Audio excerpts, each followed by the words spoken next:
Welcome back. And today we are going to start with the one of the topic amongst the various topics given under the syllabus portion of EPFO and Assistant Provident Fund Commissioner. And I hope you will enjoy this video series. And today we are going to talk about the industrial relations, labor law, and social security in India. That one portion will fetch you around 10 questions, that is around 25 marks. Be patient and listen to what I say. I'll give you the notes in the end of this series, like not the entire series. When I complete this topic, I'm not yet decided where the notes will be provided on my previous Telegram channel, or we will create a new Telegram channel for that. That is like up to you. You comment on it whether you want on this same Telegram channel or you want a new Telegram channel to be created for the sharing of the notes. There are almost 2 3 days where we are going to complete this topic, or 3 days. Because this topic, industrial relation, then we have here labor law, and then we have what called as the social security in India. So there are three portions in it. Security.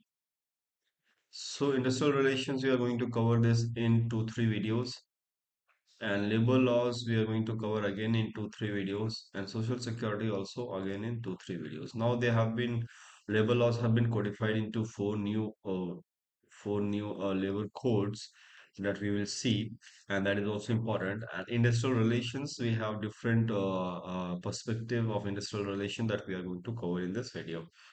So starting with the industrial relation, if I write this in bold, industrial relation, sit back and relax. We are going to like cover this in a story format कि आपको important points मैं highlight कर दूंगा, आपको याद हो जाएंगी चीजें, और इतना entertaining होगा ये सीरीज के आप मतलब एक बार पढ़ लोगे फॉर इंजीनियरिंग बैकग्राउंड स्टूडेंट्स तो कभी भूलोगे नहीं, ठीक है? Industrial relations. See, in a common man understanding, what we could infer from this term is the relation that we have in an industry is called as an industrial relations. See, in analogy to this could be a family relation. Analogy to this could be the family relation. Okay. So as we have different stakeholders, like we have fathers, grandfathers, mothers, maternal side, paternal side, all these peoples are related to each other. They interact with each others, and there are conflicts. Conflict resolutions is there. Then sometimes we have also seen that there is a group of women forming a society, like your aunt, your cousins. They're forming a group and they are sharing something. That things is similar in the industrial relation as well. So एक industries के अंदर अगर आप देखोगे तो सबसे पहले आप ये सोचो कि इंडस्ट्रीज के अंदर हम देखेंगे कि कौन कौन से स्टेक होल्डर हो सकते हैं इंडस्ट्रीज के अंदर. तो एक अगर इंडस्ट्री की बात करेंगे तो यहाँ पर सबसे दो इम्पोर्टेंट पॉइंट हमारे माइंड में आना चाहिए इमीडिएटली. पहला तो है वर्कर्स. भाई वर्कर्स होंगे. और दूसरा वर्कर्स कैसे होंगे, मतलब मैं कहीं काम कर रहा हूँ तो ऑब्वियसली मुझे किसी ने एम्प्लॉय किया है तो उसको हम बोलेंगे बॉस. इसको हम एम्प्लॉयज भी बोलते हैं. Those who are worker are known as employees, और जिन जो इनको एम्प्लॉय करता है उसको एम्प्लॉयर बोलते हैं. तो ये तो दो चीज हमें इमीडिएटली दिमाग में आना चाहिए. ओके. नाउ वर्कर्स और एम्प्लॉयज का एक ग्रुप हो सकता है जिसको हम ट्रेड यूनियन बोलते हैं. That is called the trade union, or union याद रख सकते हैं. Union. Why we have trade union? What are the different procedure of registrations? All that thing we'll cover. Don't worry about it. But at this point, just understand the flow of the lecture. Okay.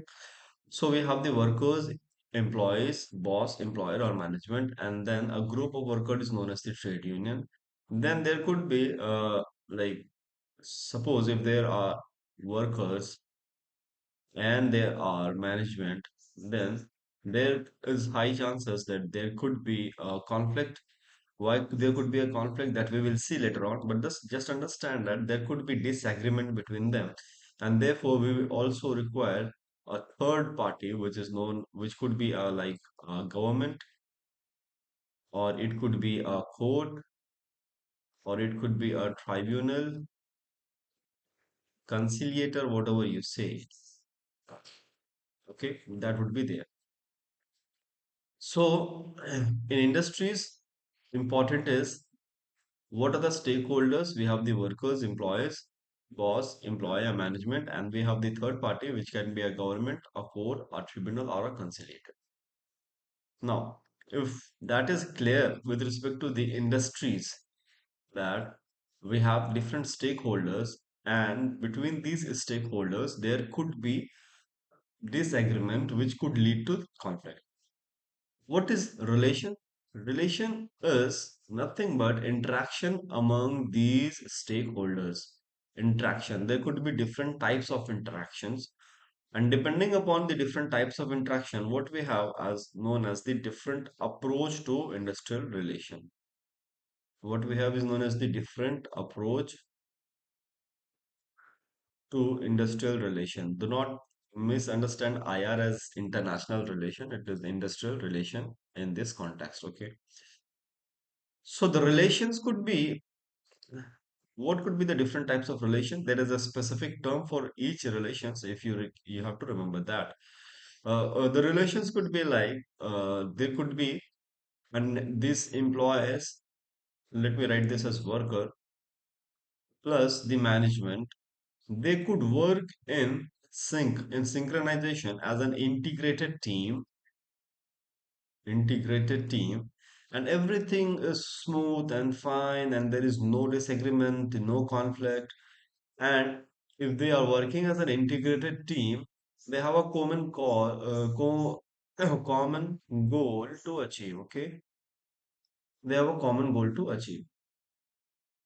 If this is the approach, or this is the relation that is understood, this is known as the unitary approach to industrial relation. So, when we talk about the unitary approach to the industrial relation, herein we are assuming things that there is never disagreement between the workers and the management.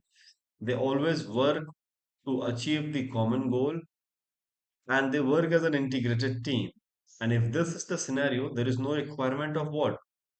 Third party. There is no requirement of any court. Any cases no won't be done because both the parties are working as an integrated team. So there could not be no importance of union. Okay. As of now, just simply understand that union is a group of people, a group of people from among the workers that have special rights to negotiate or protect the right of the worker. Just understand that. Okay. So if there is an integrated team, why would there would be like the existence of union? Because union are there to protect the right of the worker. And if both are acting as a single team, then the rights are already protected. But this is an assumption, and this is also the drawback of the unitary approach. The second approach could be what we call as the just reverse of this, where there is no integrated team. The interest of worker and the interest of management are different. Worker want to achieve goal A, that is higher wages, and management want to achieve goal B, which is higher profit. And giving wages to the worker is a part of their profit cutting. So to achieve each other's goal, they would always a disagreement and always a conflict. And here we have the importance of union. And this is known as there are multiple goals to achieve, and each are having a different interest. There could be a conflict of interest, and this is what is known as the plurist, pluralist approach. Okay, pluralist approach.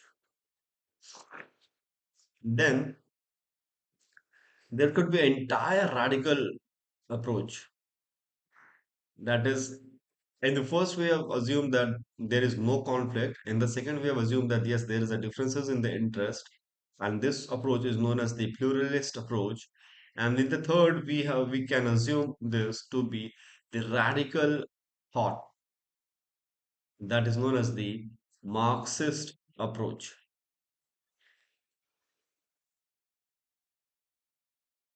What is the Marxist approach? In the Marxist approach, first of all, let me give you a brief background is what is Marx theory. Marx theory said that the society is divided into two categories. One is the higher classes, which is known as the bourgeois, and the another is the proletariat, which is known as the lower class, or this is called the working class. So these are the workers. And bourgeois is the higher class, that is the management or the company. All the resource, that means or everything that is the source of production, that is the mode of production, and the resources are owned by this class. And the workers class are laborers, and they put in their labors to improve the condition of bourgeois. So the bourgeois classes are basically what they are exploiting the this proletariat. They're exploiting this, okay? And Marx says that they exploit to earn more and more profit. Okay. But there would be a particular instant of time when their exploitation would increase the the threshold level of the workers and they will revolt. The worker will revolt against these bourgeois classes, that is the higher upper classes, and then they will dissolve the capitalist system. Capitalist system is a system in which the resources are owned by few classes. And here in the Marxist theory, this what they call as the bourgeois classes. So they will dissolve there would be a revolt. Who will bring the revolt? The workers will bring about the revolution. They will dissolve the capitalist classes, and then there will be a transition phase where we will see the social system or social class or socialist economy where the ownership is jointly held by both the classes, and then finally it will settle to what communist society where all the resources are held together by the entirely by the all the people. There is no concentration of resource in the hand of few. So this was the Marxist approach, and in industrial relation we have the Marxist approach where it is thought that the upper class or the workers are exploitated, they are exploiting the laborers, and the trade union, the trade union is very important in this approach, and it said that the trade union are the one who will bring about the like the कहते हैं ना कि it will be a vehicle for the revolution. यानी कि यही revolution start करेगा, trade union ही revolutions को शुरू करेंगे, ठीक है? So this was the Marxist approach. There could be another approach which is known as the human relation approach, which is known as the human relation approach.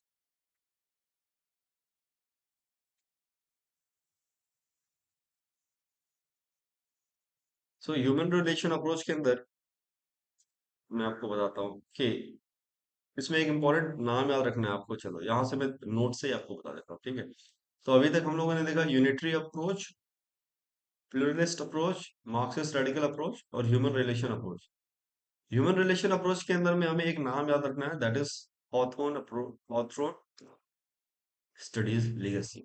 ये name से ही directly question आ सकता है कि it is related to which approach in the industrial relation, so that would be human relation approach, ठीक है? Here क्या यहाँ पर आपका ह्यूमन रिलेशन अप्रोच के अंदर क्या होगा कि देयर वुड बी लाइक काम हमें वर्कर से काम करवाना है बट एक्सप्लॉइटेशन नहीं करना। सो कैसे काम कराएंगे?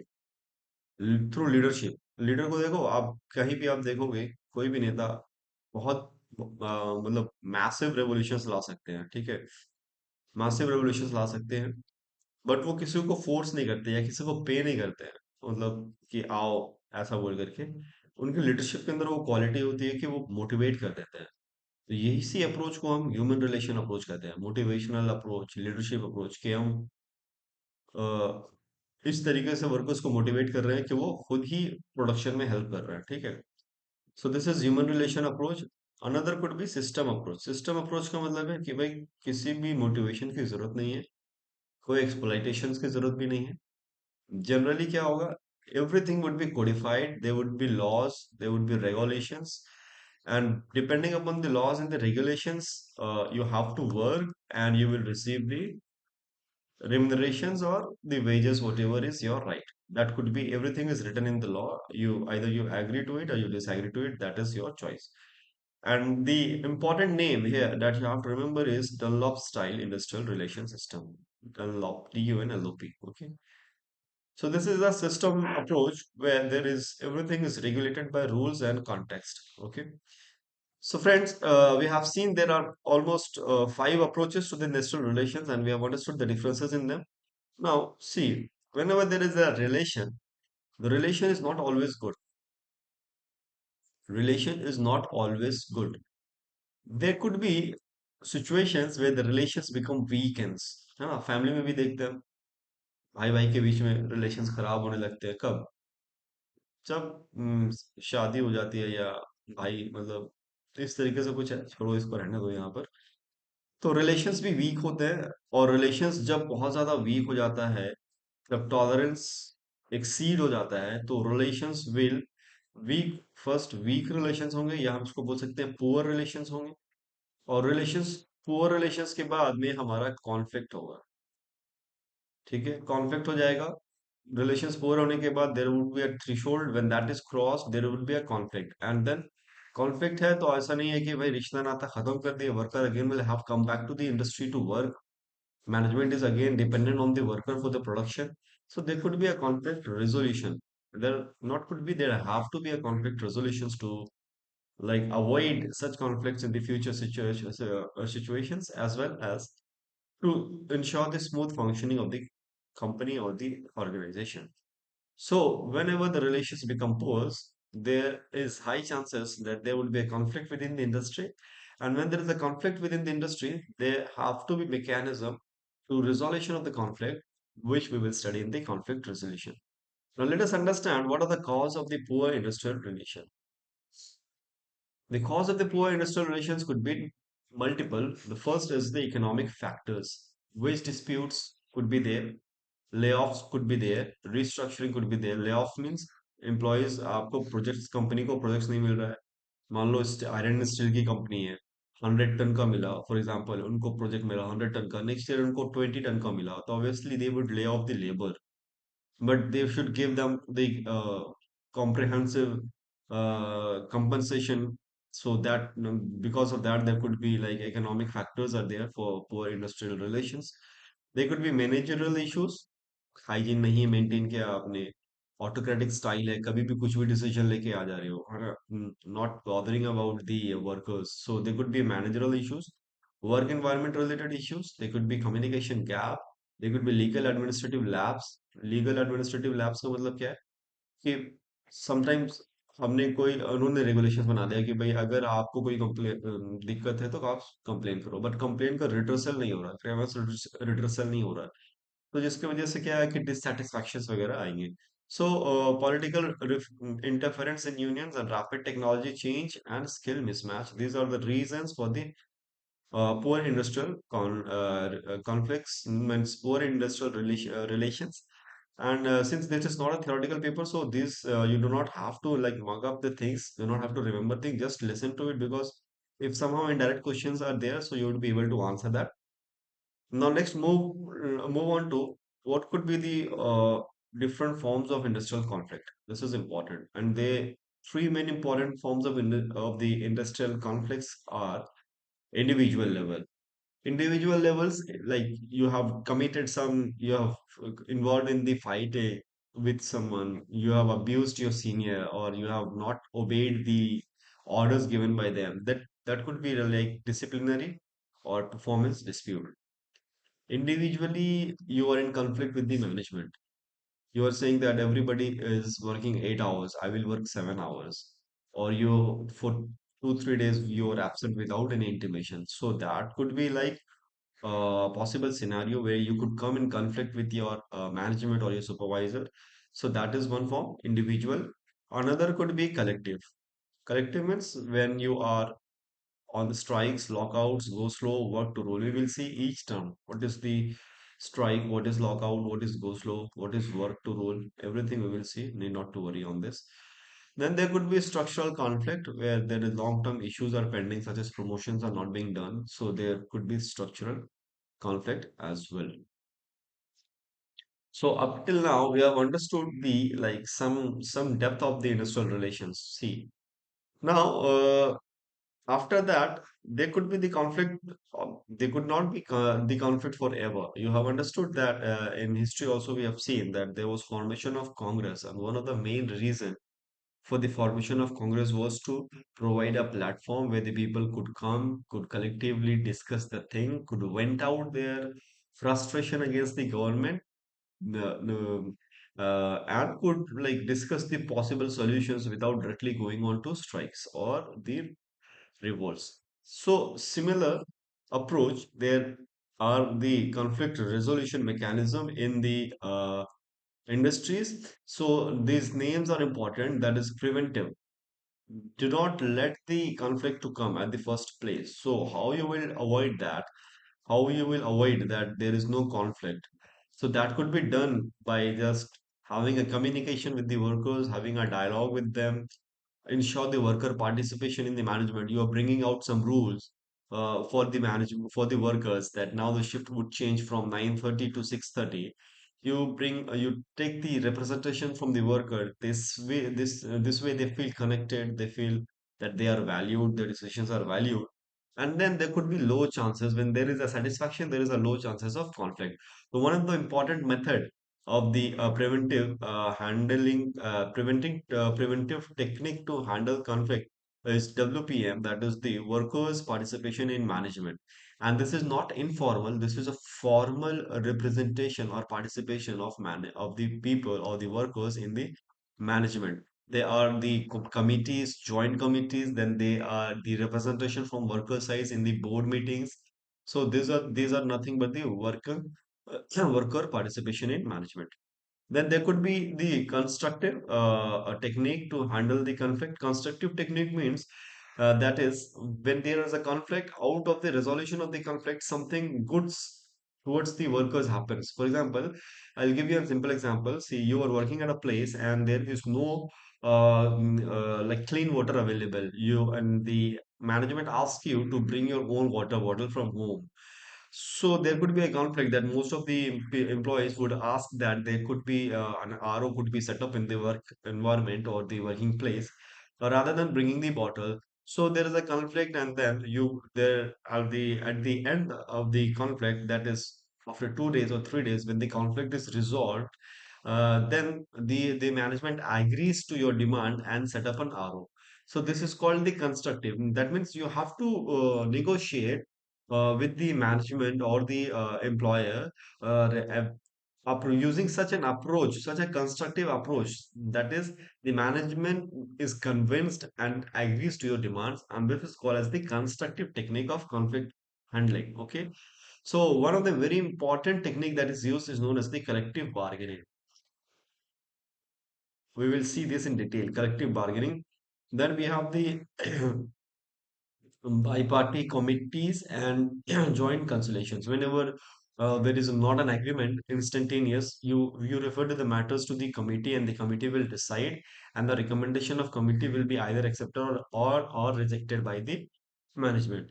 Then there could be adjudicatory. That means, suppose the workers and the employees. Before we going to adjudicatory, let us understand punitive.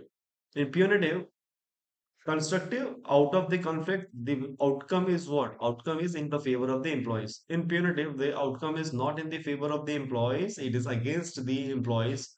And that is the conflict is solved by taking an action against the employee. Either it could be a disciplinary actions, or it could be a legal remedies, it could be a punishment transfer, wage reductions, promotion cut, or increment deduction, whatever it could be. And the last one is the adjudicatory. Adjudicatory. Adjudicatory means the workers and the management are not able to resolve the conflict. There is a disagreement. Neither of the workers or the employers is agreeing to a particular point. Then they will refer that thing to the third party. That is, we have seen they are one of the stakeholder, and that is they will refer the cases to the court or the tribunal, and they will decide what has to be done, and they will decide according to laws and the rules. So this is known as the adjudicatory. So friends, up till now we have seen what is industrial relations, what are the different approach to the industrial relations, and we have also seen the poor industrial relations and the conflict resolutions mechanism. I was talking about the collective bargaining. So let us understand what is collective bargaining. Collective bargaining basically is a two-way approach. It is a two-way negotiation process. There is a group of people that is called as the union from the worker side will sit on the table, talk with the management. So there are always what two-way negotiation process, and then they decide the terms of management. They will sit on the chair, workers will put their point, management will put their point, and then they will decide the term of employment. What is the term of employment? Key. In our case, we have taken that there should be like 5 minute breaks so the workers could go in the middle and drink water, take some rest, take a sip of coffee or whatever they want. So there could be a term of employment, and then on the term of employment, and then there could be like on the term of employment, there could be like different proposals. There could be agreement on it. If the agreement is achieved, we call that the agreement has been achieved and the proposal is settled, and then implementation of that agreement is done. Okay, so there could be like different process in the collective bargaining. The first of all would be preparation of data. Okay, because of non-availability of water, that much time is wasted, or so many workers are thirsty, they feel lethargic, something like data to support your proposal. The first would be the preparation of the data. Then there would be discussion. Just remember the steps, okay? The first one is the preparation, in where we have the data. The second is the discussion. In discussion, we have basically putting forward our views, our proposal in front of the management. And the third would be negotiation. Then it is not always that the management will agree to what you say. They will say, no, no, instead of this, let us do this. Instead of that, let us do that. So you have to negotiate on that. There could be a negotiation, and after the negotiation, a settlement is achieved. Remember this cycle. Okay, after the negotiation, the fourth one is settlement. The settlement is achieved. Okay, both the parties agrees to it, and then agreement is signed. Agreement is signed. Once the agreement is signed, this is the fifth stage. Agreement is signed. That means after the agreement, implementation would be done. Implementation would be done, and then renewal of the agreement will be there. So these are the steps involved in the collective bargaining. First of all, preparation, then discussion. After discussion, we have a negotiation. After negotiation, we have the settlement. After settlement, agreement is signed, and then agreement is implemented. And after the 1 year or whatever the tenure of the agreement was, a renewal of that agreement would be done. So there could be different types of collective bargaining, and there could be a different type of. I'm not included that in this. Okay, let me write over here. There could be a different type of collective bargaining. GB. Number one could be distributive bargaining. Write it down. Distributive bargaining. It is not in the notes. Okay, distributive bargaining. In distributive bargaining means one side will gain, other side will lose. Just remember that. Either the worker will gain, employer will lose, or the employer will gain, or the worker will use. So we, what are the techniques that could be used in the conflict resolutions? There could be like it could be constructive or it could be punitive. There is no other the middle way. So this is called as the distributive bargaining. The another could be integrative bargaining. Integrative bargaining. This is win-win situation for both. That means negotiation is done in such a way that the employers also feel happy. Employer also feel happy. Okay, you have agreed to my 2 point, I'm agreeing to your 2 point, and let us sign the agreement. Okay, that is called as the integrative bargaining. Another could be productive bargaining. Productive bargaining means productive bargaining means it is always related to increase in wages. The wages of the workers are increased, and this increase in wage is linked to higher productivity. That is called as a productive bargaining कि भाई इस साल हमने बहुत ज्यादा production दिया है, बहुत ज्यादा प्रॉफिट दिया है, तो हमारा वेज बढ़ा दो. That is called the productive bargaining.